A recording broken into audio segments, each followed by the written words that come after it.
Oh, geez. Should I tell him that no contact is actually a little bit problematic, or should I just pretend that it's a magic cure-all? Yeah, screw it. Let's go ahead and tell him the truth about no contact. Hey there, it's Clay with modernlove.life, and as I said at the beginning of this video, no contact isn't going to work for all of you the magical and miraculous way that a lot of other people might be trying to make you think it is. Again, I know, I've heard it before, stop talking to them, make it a surprise, wait a month, they'll miss you and crawl over broken shards of glass or something, and then the two of you are going to be back together. Sounds nice in theory. It doesn't work unless you do a couple things right here. So let's get into this. Number one, you got to heal. I know that people think that there's a certain amount of time that it takes to heal, or that time heals all wounds or whatever, and there's even breakup calculus out there that says oh, for every 1 year that you are together, it'll take 1 month to heal or something. Not true. We've talked about that many times, but time does not heal all wounds. You have to be an active participant in this. You can't just distract yourself and take yoga classes and learn Spanish and stuff like that and think that if you just do that long enough, you're going to get over your breakup. No, you have to go through an emotional process, and you can actually fast track this by being an active participant in the process of emotionally healing, of coming to acceptance with where things are, of getting your emotions under control, and all of that great, fun, lovable stuff. But no contact isn't going to work if you're going into it broken and coming out of it broken. If you're going into it in damage control mode and coming out of it in damage control mode, right? You have to go through a healing process, but you want to be healed on the other side of no contact. If you're still wounded and broken and emotionally panicked and anxious and walking on eggshells and all of that, hey, get that figured out. Next up, we want to correct what wasn't working in the relationship, right? Again, if you go into no contact as someone that they don't trust and someone who cheated on them and someone who isn't transparent or vulnerable or something, and you come out of no contact the same person, you're not sending a very strong message. They're not going to want to get back into the same relationship that they walked out of in the first place. I think most people get this, but we want to really show them that whatever wasn't working in the relationship has been corrected through our actions and deeds, okay? We're not just going to be talking about, oh yeah, I promise I'll never cheat again or anything. But we need to show them that we are trustworthy. Cheating isn't just a matter of, certain body parts going into other certain body parts. It's about trust. What can you do to build trust? And the more trust that you can build, the more someone's going to trust that you're not going to cheat on them, right? Same with other sorts of things. What is happening on the emotional level, and what can we do to really demonstrate that we're not walking back into the same situation all over again? Okay, so that's thing number two, correct what isn't working. By the way, if you're liking this video, you know what time it is. It's time to hit that thumbs up button.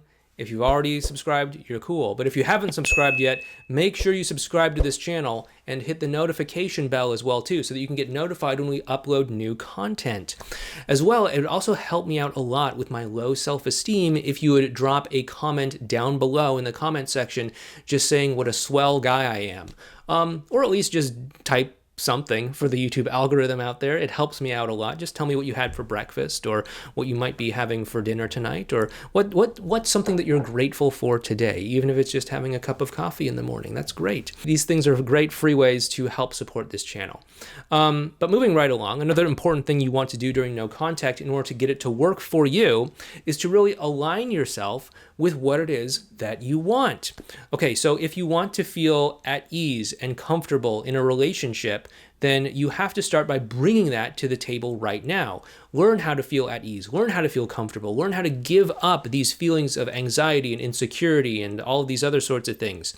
And learn to embody that right now. Why wait for their relationship to feel calm and relaxed? Why not demonstrate to your partner right now what it's like to have a calm and relaxed and secure interaction with you before they're in a relationship, before they're in a commitment with you, so they know what they're getting into, and they know, hey, you're a really cool, stable, grounded person. I want that in my life, right? Don't wait for the external thing to come in and give you a reason to feel that way. Feel that way right now. That's what the core message of way of being is all about here. But again, if you're walking on eggshells as you go into no contact, I don't want to see you walking on eggshells as you're coming out of no contact, okay? Otherwise, you haven't really aligned yourself with what you want, unless you want to align yourself with walking on eggshells. Okay.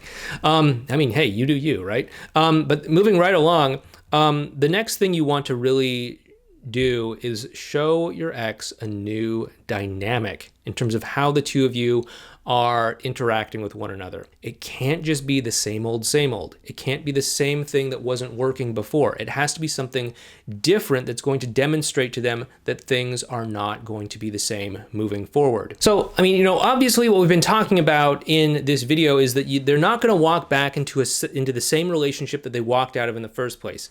You have to show them something different. They have to know fundamentally that this is not the same thing that they walked away from or that the two of you had before this whole no contact period.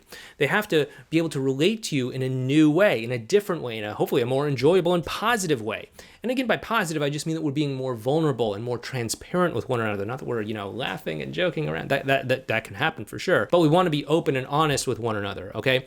That's really the true definition of a positive interaction here. The fifth thing that you want to make sure you really do if you want no contact to work for you is you have to learn to accept your partner as they are. Okay, now of course, emotions can change. And if someone's, upset with you right now, time can help them to let go of that if they're willing to deal with their emotions, or how you interact with them can get them to let go of pain and hurt. But if they're a narcissist, just doing no contact isn't going to make them not a narcissist. Or if they're selfish, just doing no contact isn't going to make them not selfish. You can change the way that people interact with you by how you interact with them. But fundamentally, they're not necessarily going to make any changes about themselves on their own. You have to be willing to accept them as they are. One of the things one of my early relationship mentors said to me was, how you find them is how they are likely to stay. And so you have to be emotionally prepared to accept them as they are. Can people change? Of course. Do people change? Of course. Could they change in the future? Of course. But are they necessarily going to change anytime soon? Are you okay waiting a year, 5 years, 10 years, 20 years for them to finally change, if they even do that at all? If not, then I wouldn't recommend getting on this ride. You have to be willing to love them and accept them for who they are. And if not, then hey, you got to be able to lovingly let go of them. But in no contact, you have to do no contact and change your way of being, and then see if that changes how they interact with you. But don't be doing no contact expecting them to become someone or something that they're not. Anyway, if you found this helpful, you probably really like our video series on advanced relational skills.